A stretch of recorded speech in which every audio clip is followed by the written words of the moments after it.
Bananas! Ola Bananas! Ola Bananas!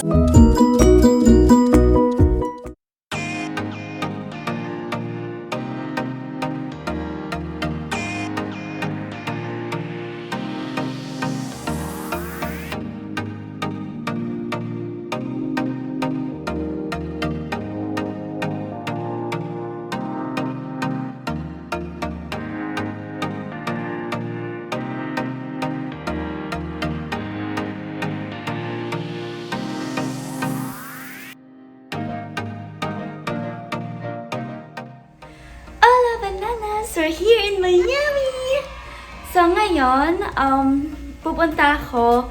Nagmamadali na ako actually kasi may binuka akong boat na activity. Kaso, hindi ko na-check na yung pagpunta pala doon by walking or by foot is 1 hour and 30 minutes.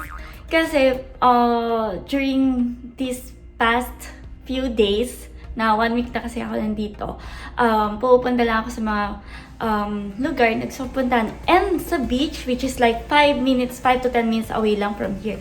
So, nakalimutan ko at sobrang late ako nagising.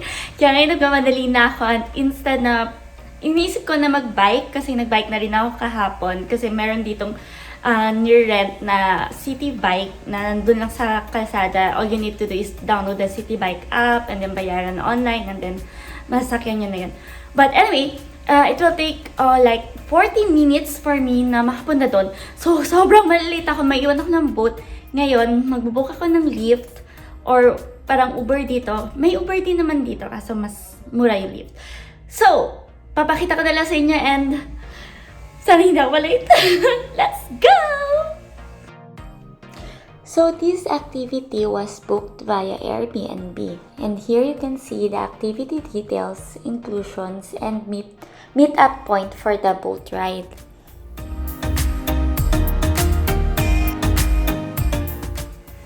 So, atawi na yung driver. Within 2 minutes, dito na siya. Alis na tayo. Next time na ako mag-house tour or room tour. So, ito yung hotel namin. Ano ba yung Gold Star? Nahubaran ako. As you can see here, walang masyadong buildings but going to North Beach, andun yung mga buildings. Very sunny outside which is a perfect weather for a boat ride. Medyo may kalayuan yung place since currently nasa South Beach ako and yung activity is in the Mid Beach ng Miami. So, after 30 minutes na dapat sana 20 minutes lang, nandito na ako sa meet-up location. So, basically, yung address is address ng hotel. Yan. Okay. Alexander Hotel. Pero yung mismong boat ay, ayun lang! Papakita ko sa inyo. So, ito yung hotel. So, nakapin yung address, pero ito yung boat. So, dito tayo sasakay, dito tayo tatawid. At hindi ko alam paano tumawid at saan tatawid. Okay, so mag-feeling local tayo dito. So, ayun, after 5 minutes, nakatawid na ako. At nandito tayo sa isang side, sa side na ng mga boats. At kailangan ko hanapin kung anong boat yung boat namin. Daw. So, ito na guys!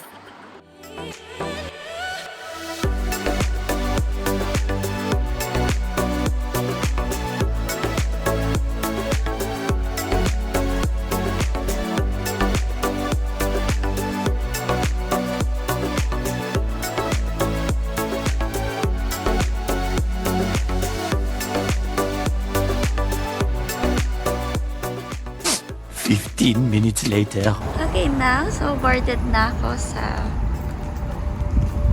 boat. Boat tour! Here's our captain! Say hi! So I'm the only one here in the boat. Yes! Nirad ko siya. Sure. Dahil kasama ko yung kasama ko, so wala pa siya dito. And so nice, right? And we have free drinks!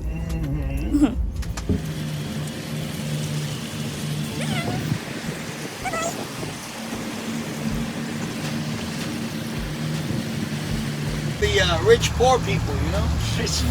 Yeah, these houses here range from 10 million to maybe 60 million, but that's nothing compared to the other places. You know? Yeah.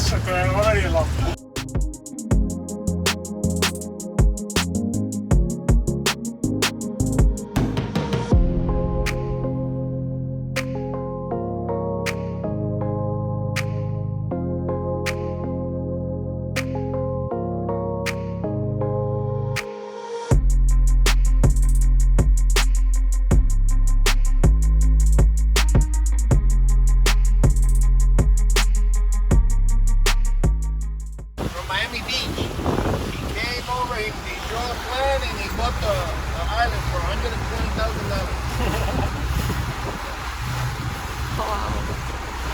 What can you do on the island? Nothing. Floyd was his name. I forgot his last name. Floyd is his name.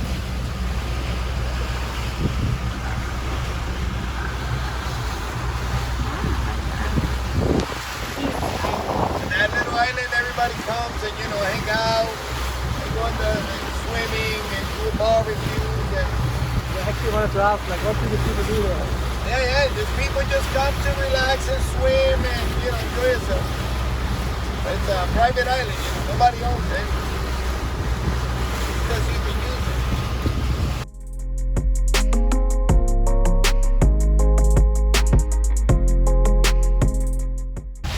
The trees, the plants, everything comes out from Africa, from everywhere. You're not gonna see a local tree in that area. In that house. Wow.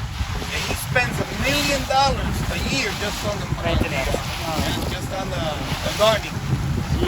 Yeah, the house is worth over $100 million. That looks epic.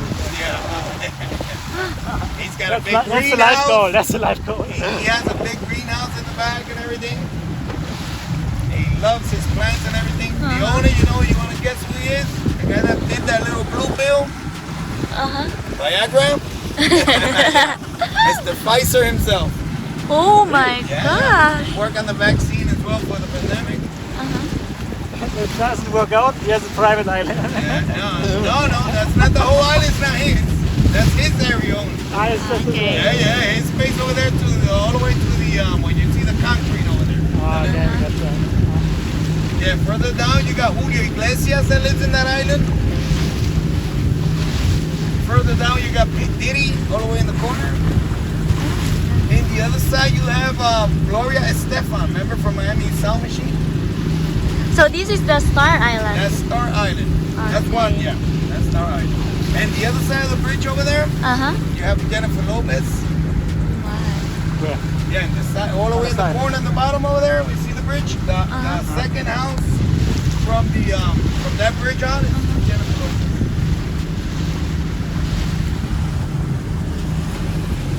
Go west out there, and it's in downtown. You see those buildings there? Yeah. That's all downtown down there. You see that White House over there down there? Yeah. That's the security place where Al Capone used to have his security guards, goons there. That's his house. That used to be Al Capone. Yeah. Really? Yeah, for real. And in those houses, in that island, imagine you got so many movie stars. Beyonce. You have Shaquille O'Neal. All the big people. If you Google it and you put Palm Island, it'll give you a list of all the movie stars that live there.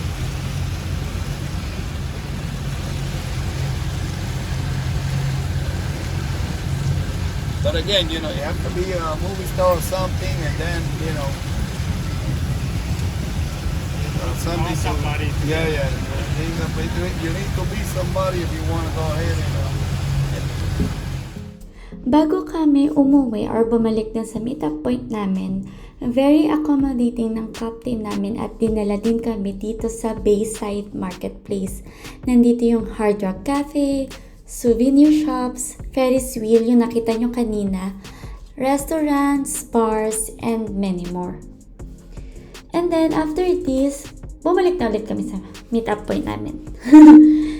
So, dito na nagtatapos ang aking vlog number 8, and thank you again, Bananas, for watching. See you on my next vlog. Bye-bye!